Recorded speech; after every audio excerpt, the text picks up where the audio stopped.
আসসালামু আলাইকুম রহমতুল্লাহ। সুপ্রিয় শিক্ষার্থীবৃন্দ, আশা করি তোমরা সবাই ভালো আছো। এই ভিডিওটা তৈরি করছি অষ্টম শ্রেণীর শিক্ষার্থীদের জন্য। 2024 সালের অষ্টম শ্রেণীর ইংরেজি বইয়ের সপ্তম অধ্যায়ের 97 পৃষ্ঠার সমাধান নিয়ে আজকে আমরা আলোচনা করব। Class 8 English chapter 7 activity 7.1.2 a hole in the fence, page 97। শিক্ষার্থীরা, তোমরা যারা এখনও অন্যান্য বিষয়ের ভিডিওগুলো দেখোনি তারা আমাদের চ্যানেলের প্লেলিস্ট অপশন থেকে ঘুরে আসতে পারো। সেখানে তোমরা অষ্টম শ্রেণীর বাংলা, ইংরেজি, গণিত, বিজ্ঞান, ডিজিটাল প্রযুক্তি, স্বাস্থ্য সুরক্ষা, জীবন ও জীবিকা, ইসলাম শিক্ষা, শিল্প ও সংস্কৃতি এবং ইতিহাস ও সামাজিক বিজ্ঞান প্রতিটা বিষয়ের জন্যই আলাদা আলাদা করে প্লে লিস্ট পেয়ে যাচ্ছ। তো এখান থেকে তোমাদের যে যে বিষয়ের ভিডিও দরকার খুব সহজেই তোমরা দেখে নিতে পারবে। আমাদের আজকে আলোচনার বিষয় 7.1.2। Now, in pairs or groups, compare both of the ways to present yourself and discuss the differences between these two ways of presentation. এখন দলে বা জোড়ায় নিজেকে উপস্থাপনের কৌশল দুটির তুলনা করো এবং দু ধরনের উপস্থাপনের মধ্যে পার্থক্যগুলো নিয়ে আলোচনা করো। Also discuss which way is more suitable than the other. কোন কৌশলটি সবচেয়ে বেশি উপযুক্ত তাও আলোচনা করো। Show reasons for your answer. তোমার উত্তরের পক্ষে কারণ দেখাও বা যুক্তি দেখাও। তো তার আগে হচ্ছে আমরা এই টেক্সটটা পড়ে নিই, তা নয়তো আমরা অ্যান্সারটা করতে পারবো না। Hi, I am Shaoli, a student in class 8। Hi, আমি হচ্ছে শাওলি, অষ্টম শ্রেণীর একজন শিক্ষার্থী বা ছাত্রী। I currently live in a big city with my parents. আমি বর্তমানে আমার বাবা মায়ের সাথে একটি বড় শহরে থাকি। I have an elder sister hmm I adore and respect. আমার একজন বড় বোন আছে যাকে আমি ভালোবাসি এবং শ্রদ্ধা করি। Everyone সেইজ that I look my father but I am more like my mother. সবাই বলে যে আমি দেখতে আমার বাবার মতো হয়েছি, কিন্তু আসলে আমি হয়েছি আমার মায়ের মতো। I love eating and playing different games with my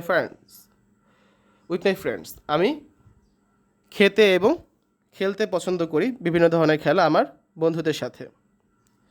my favourite game is volleyball because my PT teacher and my friends think that I play it well. আমার প্রিয় খেলা হচ্ছে ভলিবল, কারণ আমার শরীরচর্চা শিক্ষক মানে পিটি টিচার এবং আমার বন্ধুরা মনে করে যে আমি এই খেলাটি খুব ভালো খেলি। My favourite subject is science, I want to be a scientist in future. আমার প্রিয় বিষয় বিজ্ঞান, আমি ভবিষ্যতে একজন বিজ্ঞানী হতে চাই। তো এখানে লক্ষ্য করো, এটা হচ্ছে এক ধরনের লেখার টাইপ বা টাইম লাইন। এখানে হচ্ছে আরেক ধরনের, দেখো, here I am sharing my personal timeline if you all want to know me better. ঠিক আছে, দুটো কিন্তু দুই রকমের। এই দুটার মধ্যে হচ্ছে আমরা কোনটা বেস্ট সেটার সম্পর্কে লিখব। তো এটা দেখি কি আছে। আই ওয়াজ বর্ন ইন 2010, আমার জন্ম 2010 সালে। When I was 7, I visited Saint Martin islands with my family.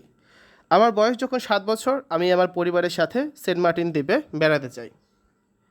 I have been writing a diary for a year.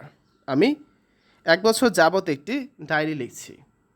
Recently I have played in the inter school volleyball competition. সম্প্রতি বা সাম্প্রতিক সময়ে আমি আমাদের আন্তঃবিদ্যালয় volleyball প্রতিযোগিতায় অংশ নিয়েছি।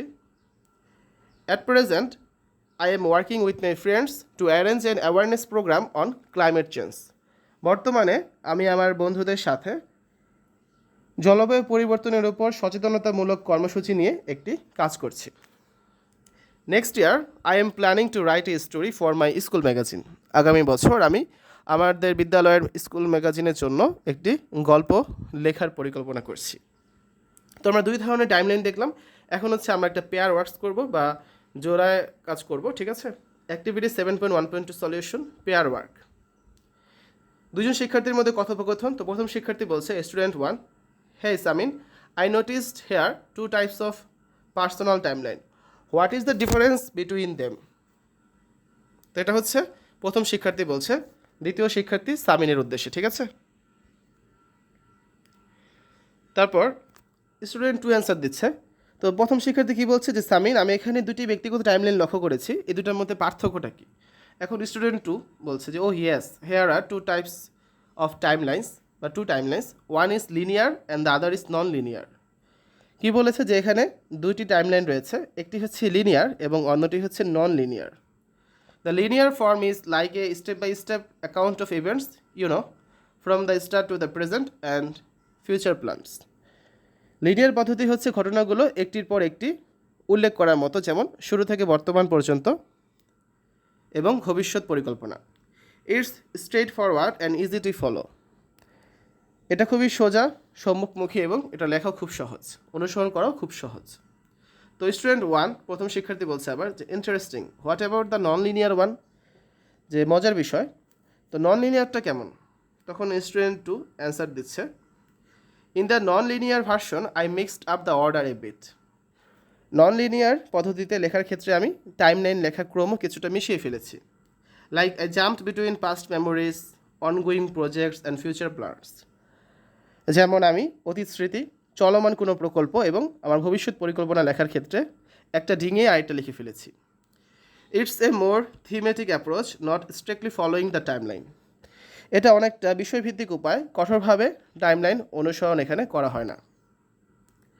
দেন student 1 সে বলছে যে so why would you choose one over the other. তো তুমি একটার পরিবর্তে অন্যটা পছন্দ করবে কেন? এর পিছনে রিজনটা কি? তো স্টুডেন্ট 2 সে অ্যান্সার দিচ্ছে যে it depends on the purpose. এটা নির্ভর করে উদ্দেশ্যের উপরে। The linear form is great for a clear chronological story. Linear পদ্ধতি হচ্ছে একটি স্পষ্ট কালানুক্রমিক, মানে একটা ঘটনার পর একটা ঘটনা সিরিয়াল বাই সিরিয়াল যখন লিখব সেই গল্পের জন্য খুবই উপযোগী। It's like reading a book from start to finish. এটা হচ্ছে অনেকটা একটা বইয়ের শুরু থেকে শেষ পর্যন্ত পড়ার মতো। But the non linear form ads a different flavour. তবে নন লিনিয়ার পদ্ধতি ভিন্ন রকমের কিছু পছন্দ এক্ষেত্রে নিয়ে আসে। It's more creative and lets you emphasise certain aspects or connect things like talking about achievements after discussing ongoing projects. যেটা হচ্ছে অনেকটা সৃজনশীল পদ্ধতি এবং এটা চলমান প্রকল্পগুলো আলোচনার পর যে অর্জনসমূহ থাকে সেগুলো সম্বন্ধে আলোচনা করার মতো, তোমাকে নির্দিষ্ট কোনো একটা বিষয় বা নির্দিষ্ট থিমগুলো সংযুক্ত করার উপর গুরুত্ব আরোপ করতে দেয়। এই হচ্ছে মূলত ডিফারেন্সটা। আর কেন আমরা একটা উপর আরেকটা বেছে নেব, দুইটার মধ্যে লিনিয়ার আর নন লিনিয়ার পদ্ধতির মধ্যে কোনটা বেছে নেব সেই রিজনটা এখানে বলা আছে। তারপর স্টুডেন্ট 1 সে বলছে যে got it, each has its own vibe. বুঝেছি, প্রত্যেকটির নিজস্ব আবহ আছে। ভাইব মানে কি? আবহ, ঠিক আছে, মানে নিজস্ব ধরন আছে আর কি। এরপর দেখো স্টুডেন্ট 2 সে বলছে যে এক্স্যাক্টলি, যে ঠিক তাই। তো এর মাধ্যমে হচ্ছে আমরা অ্যাক্টিভিটি 7.1.2 শেষ করলাম। পরবর্তী ক্লাসে আমরা দেখব 7.2.1। Now read the information on your personal timeline again and write the answers to the following questions. Letter share your answers in pairs or groups. তো এখানে কিছু কোয়েশ্চেন আছে, এগুলো নিয়ে আমরা আগামী পর্বে আলোচনা করব। সকলকে দেখার জন্য আমন্ত্রণ জানাচ্ছি। তো শিক্ষার্থীরা, এতক্ষণ তোমরা দেখলে class 8 English chapter 7 page 97, a hole in the fence, activity 7.1.2 or listen 7.1.2।